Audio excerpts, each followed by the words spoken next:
In 1897, a young David O. McKay stood at the door with a tract in his hand as a missionary in Stirling, Scotland.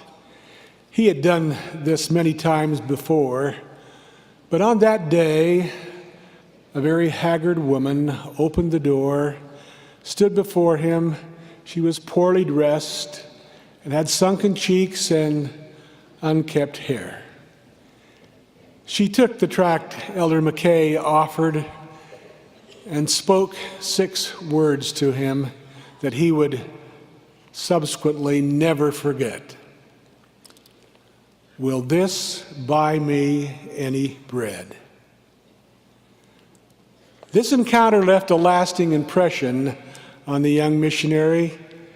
He later wrote, "From that moment, I had a deeper realization that the Church of Christ should be and is interested in the temporal salvation of man." I walked away from the door feeling that woman, with bitterness in her heart towards men and God, was in no position to receive the message of the gospel. She was in need of temporal help. A few decades later, the world groaned under the burden of the Great Depression. It was during that time, on April 6th, 1936, that President Heber J. Grant and his counselors, J. Reuben Clark and David O. McKay, announced what would later become known as the welfare program of the church.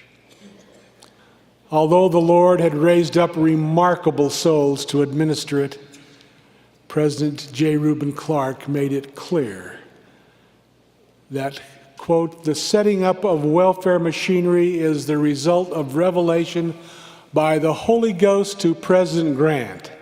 The commitment of church leaders to relieve human suffering was as certain as it was irrevocable.